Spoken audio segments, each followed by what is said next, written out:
Magandang gabi po sa ating lahat. Welcome po sa ating Bible Study Night dito sa City on a Hill.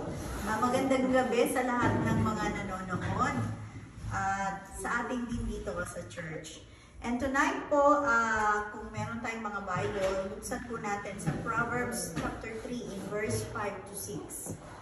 Proverbs chapter 3 in verse 5 to 6. Sabi niya po, "Trust in the Lord with all your heart and lean not on your own understanding. In all your ways submit to Him, and He will make your path straight." Tonight po, we're going to talk about God's will. Siguro may mga nagtatanong sa atin tonight, ano nga ba ang God's will ni Lord sa buhay ko? Kasi kung minsan talaga may mga tao parang kahit Christian na nagtatanong pa rin, ano ba talaga ang God's will? So, tonight po ay parang ipapaalam sa atin ng Panginoon kung ano nga ba talaga ang God's will para sa buhay natin. Una po, nangako ang Diyos sa atin na along the way, He promised to guide us. Na para bagang no matter what comes our way, nandiyan talaga po ang guide ng Lord sa atin. Sabi nga po sa Isaiah chapter 58 in verse 11, sabi niya po, "The Lord will guide you always. He will satisfy your needs in a sun-scorched land, and He will strengthen your frame. You will be like a well-watered garden, like a spring whose waters never fail." So, ganyan lang po na i-guide tayo ng Panginoon.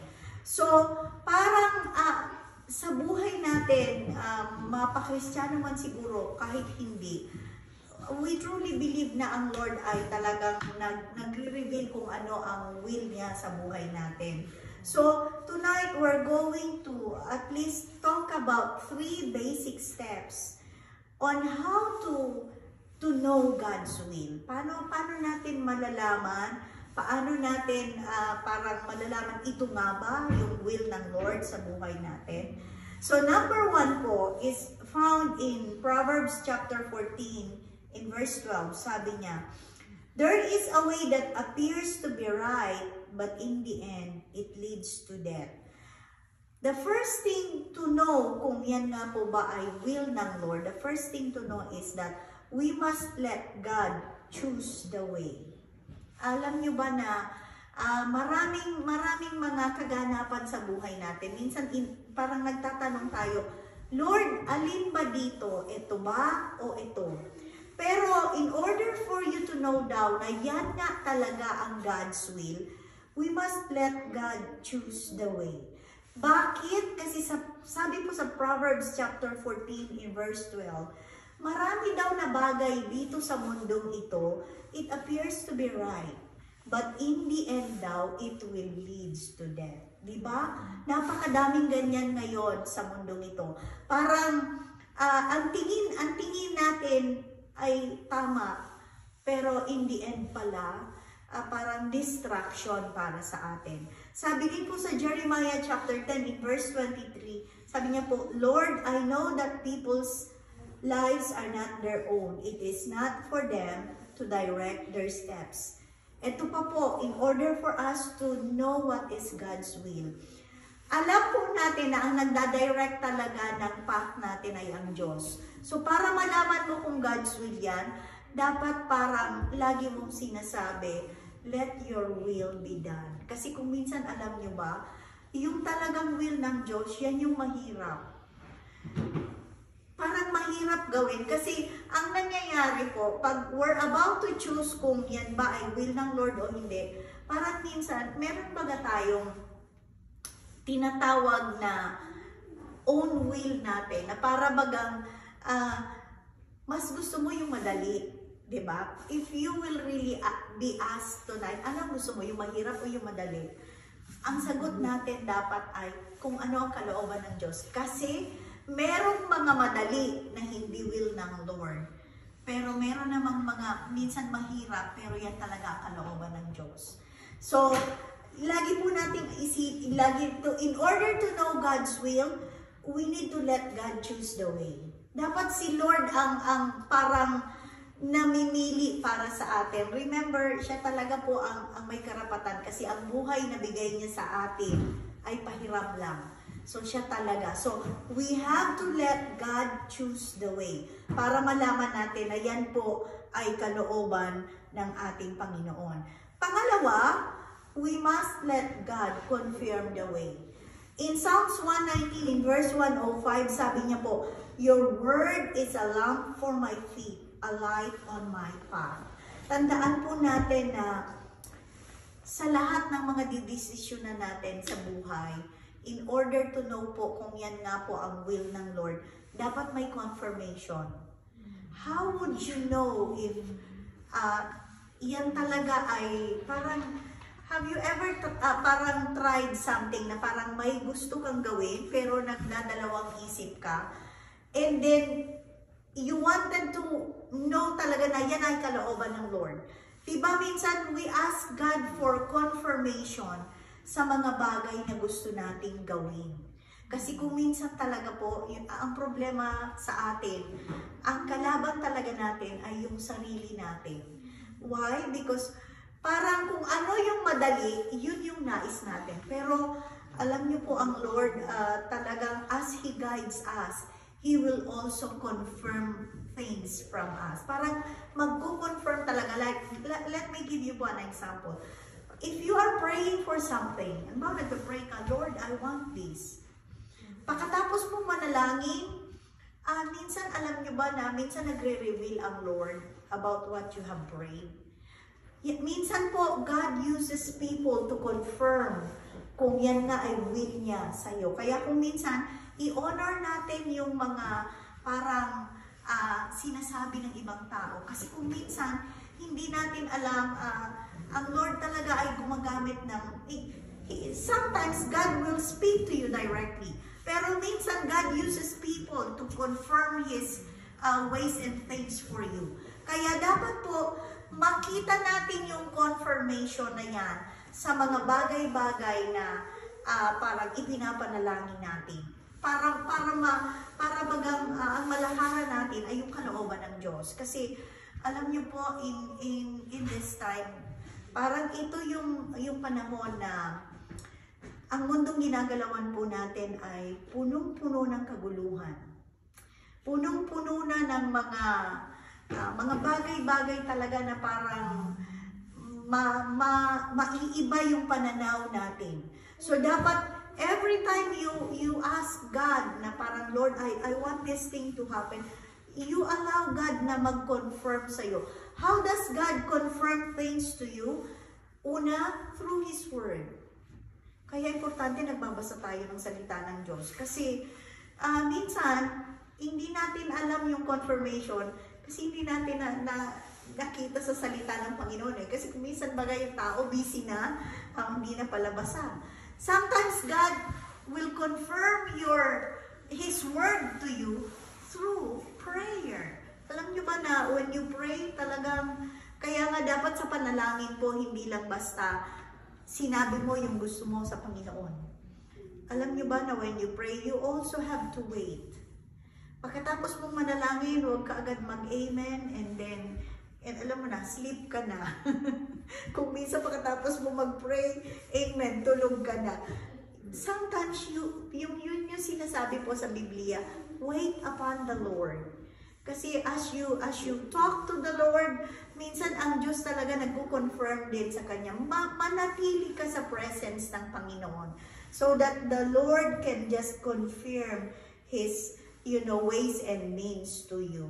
Sabi po dito sa James chapter 1 in verse 5, another confirmation pa daw ng Panginoon na ibinibigay niya is through wisdom. Sabi niya po sa James chapter 1 in verse 5, if any of you lacks wisdom, you should ask God, who gives generously to all without finding fault, and it will be given to you. Another confirmation daw po from God is yung karunungang nagmumula sa Kanya. Aminin natin, talaga po na without God, we are nothing. Kung ang bawat isa sa inyo, parang nakikita nyo ang sarili nyo na, wow, ang galing ko. Alam niyo po ba na yung galing na yan ay galing sa Panginoon? Kasi ang katotohanan po, wisdom comes from God. Even those talents that we have right now, kung anumang talento meron ka, it comes from the Lord. Kaya, para daw po ma-confirm kung ano talaga ang kalooban ng Diyos, humingi tayo ng karunungang nagmumula sa Kanya. Kasi kung minsan, hindi talaga sapat yung alam natin, hindi sapat yung dunong natin. Importante po yung karunungang nagmumula sa Panginoon nang sa gayon ay parang magkaroon ng affirmation yung kalooban ng Diyos sa ating buhay. At lastly po, sabi dito, we must let God clear the way. Sabi niya po sa Proverbs chapter 3 in verse 6, in all your ways submit to Him and He will make your path straight. Sa ating pong naghahanap ng kalooban ng Diyos, alam niyo po ba, minsan ang isip ng ibang tao, kasi pag may parang nagsasabi, oy, kailangan maging Christian ka. Parang minsan ganon yung mga, alam mo ba, pag naging Kristiyano ka, parang magiging mabuti ang buhay. Parang ganon yung mga sinasabi nila kung minsan. Hindi ko po sinasabing pag Kristiyano ka, sasama yung buhay. Pero ang katotohanan po, it will not be a bed of roses sa mga Kristiyano. The more you know God's Word, the more you know the truth, lalo kung nagiging mahirap. Why? Kasi may kalaban tayo at yan mismo ay ang ating sarili. We have to be reminded tonight, we live in a flesh. At yung Diyos na talagang gusto nating sundan ay isang Diyos na espiritu at isang Diyos na perpekto. Which would be so hard for all of us kasi nakatira tayo po sa laman. Alam nyo, yung spirit within us may be strong, but our flesh is weak. Kaya wala po sino man pwede magsabi dito na, ay hindi ako talaga pastora, okay na ako. Hindi ko na kailangan yan kasi areglado na ako, hindi po totoo yan. Ang tao habang nabubuhay, nakakagawa ng mga bagay-bagay na hindi naaayon sa kalooban ng Diyos. Kaya importante alam natin ang will ng Lord sa atin. Bakit? Ang mundong ginagalawan natin ngayon ay isang mundong, sabihin na natin, magulo. Kapag hindi mo alam ang kalooban ng Diyos, minsan parang masa-sidetrack ka ng kaaway. So it's so important na as you look for God's will in your life, you also had to let God clear the way. Kasi habang lumalakad po tayo sa mundong ito, marami tayong madadaan ng mga kung ano-anong struggle sa buhay. Pero we just have to allow God to clear the way. Sabi nga po talaga sa Proverbs chapter 3 in verse 6, we just have to submit to Him and He will make our path straight. So tonight po, kung talagang siguro yung mga iba sa atin dyan ay naghahanap ng kasagutan kung ano nga ba ang kalooban ng Lord, I hope tonight po ay medyo naliwanagan tayo.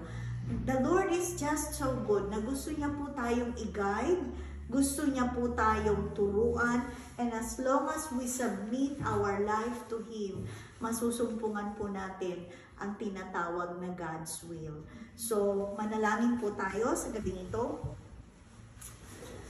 Dakilang Diyos, salamat po sa salita mo sa gabi nito.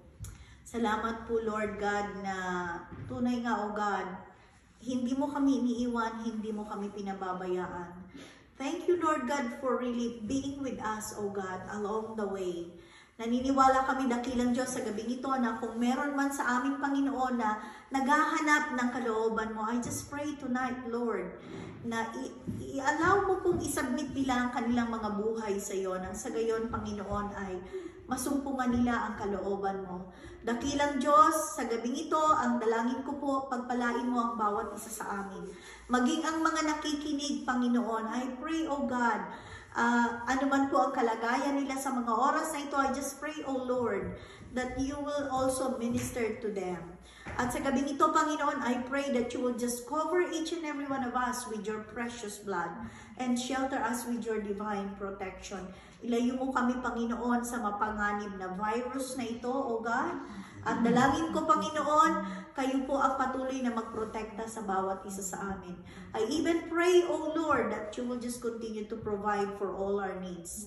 Ano man, Panginoon, ang pangangailangan ng bawat isa sa amin, naniniwala kami dakilang Diyos na you know everything.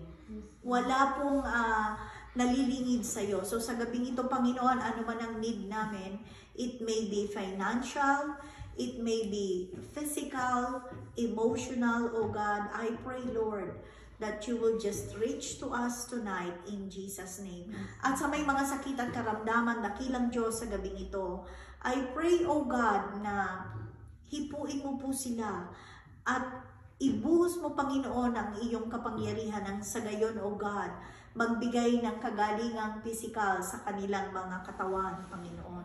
Ikaw po ang aming Diyos na hindi nagbabago noon, ngayon at magpakailanman. Salamat po, O God. At sa bawat isa sa amin sa gabing ito, Panginoon, pagpalain mo ang bawat isa, maging sa aming pag-uwi tonight, Lord God. Ingatan mo po ang bawat isa sa amin. And tonight, Lord, sa lahat, Panginoon, bigyan mo po kami ng kapahingahan. Give us a good night rest tomorrow, O Lord. Maging ang KFC tonight, we continue to lift them up to you. Pagpalain mo po sila Ara, Panginoon, sila Brian na nagpe-prepare. Dakilang Diyos, sa gabing ito, bigyan mo sila ng karunungang nagmumula sa iyo nang sa gayon. Ma-fix nila ang mga machines nila. At sa lahat ng preparations pa po ng KFC tonight, para sa grand opening na naman nila for tomorrow, I just pray, O God, tulungan mo po sila. Samahan mo po sila sa gabing ito. At sa bawat isa sa amin, Panginoon, tonight, we continue to submit our lives to you.